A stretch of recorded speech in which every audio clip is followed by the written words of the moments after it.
British tank design during the Second World War was very varied. At the start of the conflict, the army divided tanks and their jobs into three categories. The first was the light tank, intended to carry out recon. The second was a cruiser tank, a popular vehicle in which was designed to speed through gaps in an enemy's defence and go deep behind enemy lines. The final type was the infantry tank, which was meant to move with infantry and support attacks. These infantry tanks would have heavy armour on board needed to cope with anti-tank fire, and would have a low top speed as they needed to only keep up with the soldiers. The Churchill tank is one of these tanks and is seen today as being one of the best, if not the best, British tank of the Second World War. Remember to support the channel, please make sure to subscribe. But why was the Churchill so good? Well, although it had its problems initially, it was a very mobile vehicle. They had an excellent ability when climbing hills and rough terrain, something which would be imperative throughout 1944 and the latter stages of the war. Reports at the time believed that the Churchill was the only tank that could manage in the conditions of the Reichswald forest, and the Churchill could easily cross anti-tank ditches.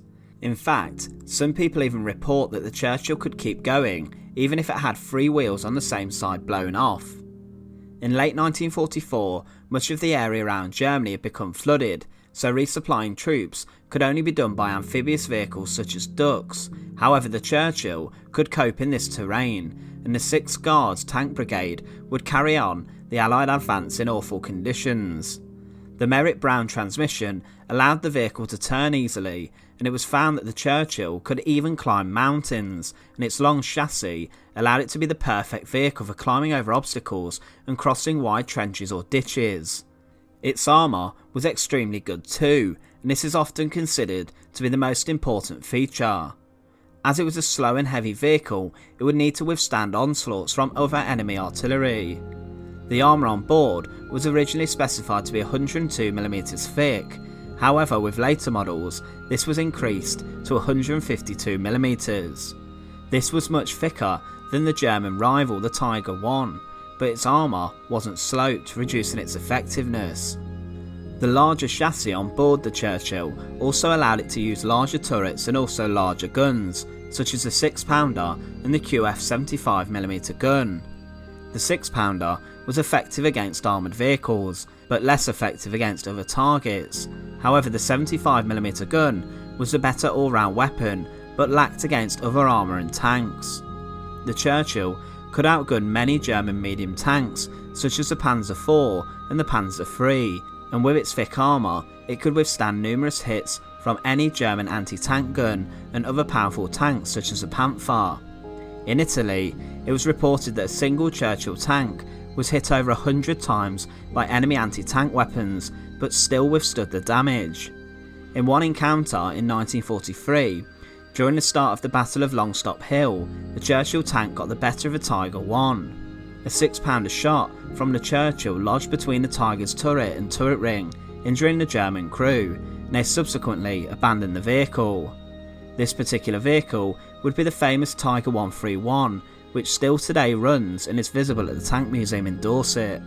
The Churchill was also very versatile, and specialist vehicles could be made from the Churchill. The Churchill AVRE, or Armoured Recovery Vehicle, was made, and also a bridge carrier and bridge layer was made. In the 1950s, a flail tank was made using a Churchill chassis. However, one of its most famous variants was the Churchill Crocodile. This vehicle replaced the Hall machine gun with a flamethrower. The fuel was carried in an armoured trailer towed behind and could fire several bursts of fire over 150 yards, causing chaos and striking fear. However, one less successful variant was the Black Prince. This was an attempt to put a 17-pounder on a Churchill with a larger and wider hull. By the time the Black Prince prototype had appeared, the Sherman Firefly and Comet tank were in service and were already proven. Also, the introduction of the new Centurion was on the horizon, making this project obsolete. One issue with the Churchill though was its slow engine. It basically had two bus engines joined together which were laid flat, and no attempt was made to put in better engines.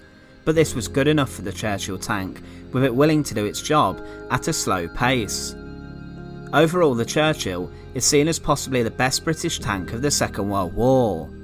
Its versatility, mobility and willingness to endure almost everything the Germans had made it one of the most complete fighting vehicles of the conflict. During the Battle of Normandy, the Churchills would cover 6 miles through terrain which would stop any other tank, even despite their losses.